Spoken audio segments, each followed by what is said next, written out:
tomorrow to root for the home team. So I'm gonna root for the Bulldogs, and you know, hope these seniors and this team, you know, this is their year, their journey. I hope they finish it the right way.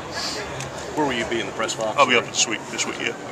Are you going to be watching intently, just looking at, you know, who proves himself on the field, or is this just sort of a laid-back, watch the game and go in? No, I don't think that any coach can do anything passively, so it's going to be an active viewing of the game. But like I said, I'm going to root hard for the kids, and obviously, you know, you're going to see what you see, so you're going to make your evaluations. And it's tough to judge when you know, they're not necessarily running the schemes they're going to be involved in the fall. So going to root hard, going to be a fan a little bit, going to be a coach a little bit, and you know, we'll come out with a win.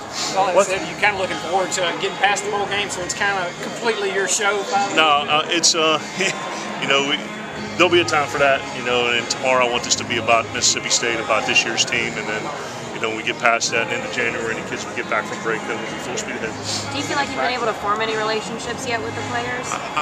To a certain extent. You know, I've been in my offices while they've been in meetings and things like that, and you know, got to see some of them after the team meeting. Some guys have poked their heads in the offices, but I have time scheduled on the 10th and 11th of January to sit down individually with the kids for 15-20 minutes apiece and go meet with everyone on the team and find out a little bit about them as people and as players and students. So we do have time devoted for that.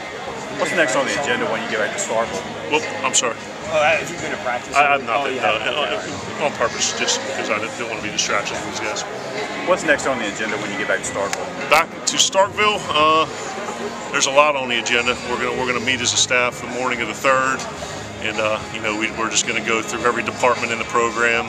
You know, just talk about the specifics, talk about our January recruit plan, talk about our January, you know, lifting and conditioning plan, talk about our preliminary plan for putting spring ball stuff together. So there's a long list of things to do. It's compartmentalized. It's you know, organized. We just gotta knock them down one at a time. With NFL and college season coming to an end, when do you expect to announce the rest of your staff? Rest of the full-time staff, the 9 will be hired by the end of the first week of January, and then when the 10th assistant is allowed, that'll be not too long after that. Do you know which side of the ball you'll go for that 10th assistant? Sir? Do you know which side of the ball? It's going to be special teams coordinator. Yeah.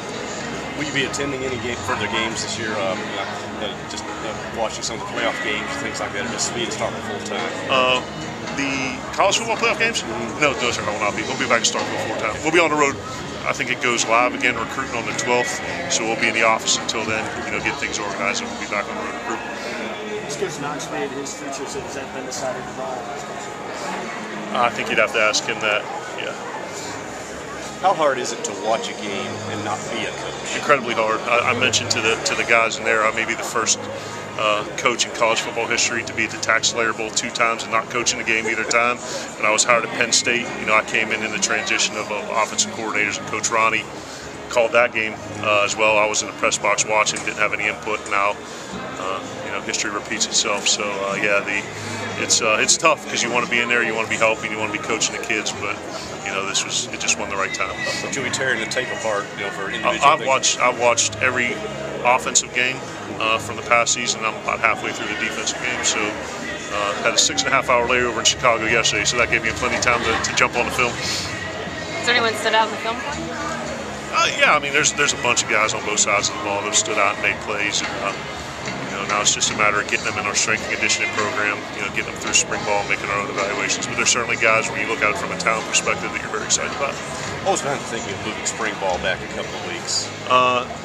It really comes down to the installation aspect of it and coaches' preparation.